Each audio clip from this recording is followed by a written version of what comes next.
Good morning. My name is Matthew Johnson, and I am the pastor at Glencoe United Methodist Church, and I am glad you're joining us for our morning devotional this day. As we go through the devotional today, we are coming to a conclusion.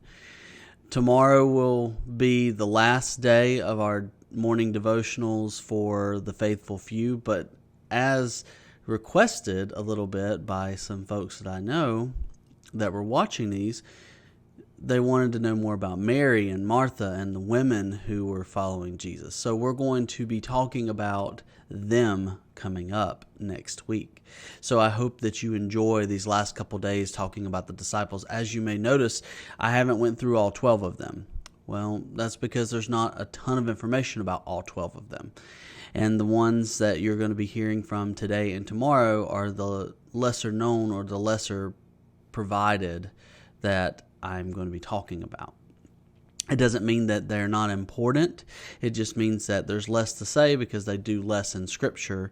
And so it's not as important to talk about them in specific morning devotionals because obviously we need more to talk about to kind of talk about the relevance. So I'll get more into that tomorrow.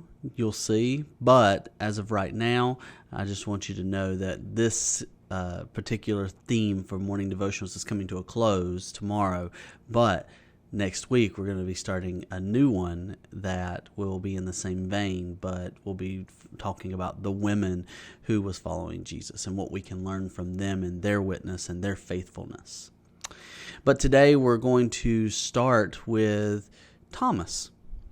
We're going to talk about Thomas, the one who we always think about when we talk about doubt. And so we're going to get into that here in just a second.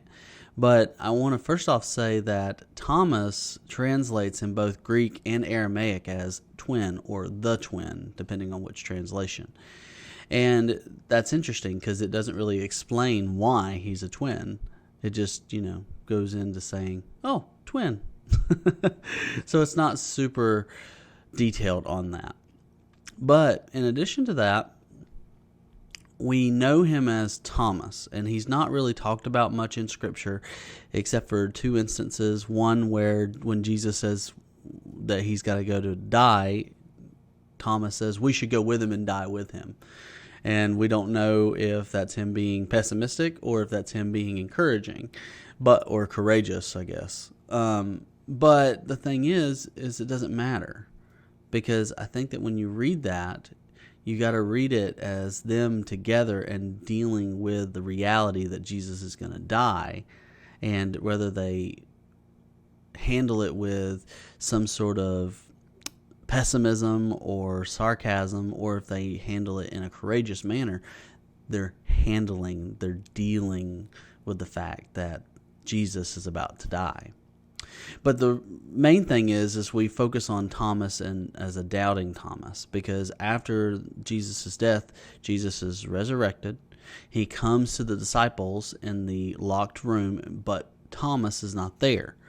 And so Jesus commissions them to go out, and they tell Thomas after the fact, and he's like, I won't believe it until I see Jesus, and then I can touch his wounds with my own hands. And then later, when Thomas is with the disciples, Jesus reappears to them and then sure enough says, hey, Thomas, come touch my side. Now, a lot of times we want to pick on Thomas because he is not believing in Jesus and what the disciples had said. But the reality is a lot of life that we live is seeing, not believing. How many times in your life can you say that you focused on whether you saw something or whether you had proof with your own eyes before you can believe it? When it comes to God, we have to remember that we all fall short in the believing and not seeing. We feel like we have to see it to believe it. If the ministry is taking place at a certain church with children or something, if we're not seeing results, then we don't believe that it's working or that God is at work.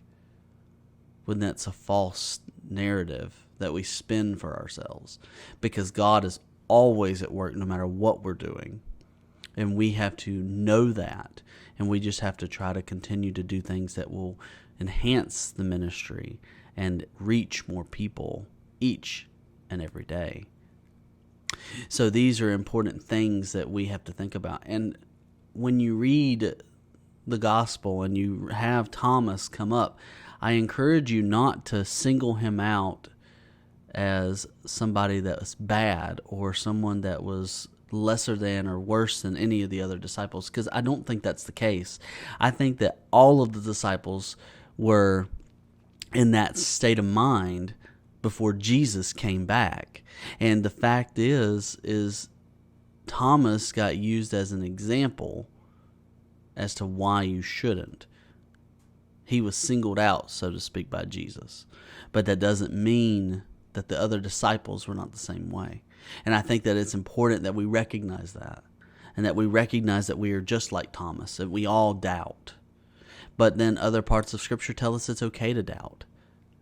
It's okay to wrestle with the struggles. And I do believe that's okay, because when we do doubt, when we struggle or wrestle with these important conversations about God, who God is, and what God is doing in the world, guess what? We are learning a great deal about ourselves, and we are learning a great deal about God. And it helps us be more faithful because it strengthens our faith. It strengthens that is within us and around us. So friends, as you leave this day, are you being like Thomas? Are you doubting and waiting to see? Or are you trying to believe to the best of your ability without having to see? Do you feel God's presence, or do you accept that God's presence exists even when you don't feel God? Remember that God is always with you even when you don't feel Him. That is important. And during the times that we're living in, where everybody is struggling with so much, the pain, the suffering, we need to understand that God is always with us, and that we do not have to see God to believe that God is with us. It is okay to doubt. It is okay to wrestle and struggle with Scripture and with what's going on in the world, and with the fact that God doesn't feel always present with us. But we must never lose sight of the fact that God is with us. That God is with the world and has not abandoned it. That God has not forsaken the world. This is critical, because when we have that understanding, that mentality, then there's a lot to be hopeful for. There's a lot to look forward to. There's hope in our future. Go in peace. Serve the Lord always, friends. And thanks be to God.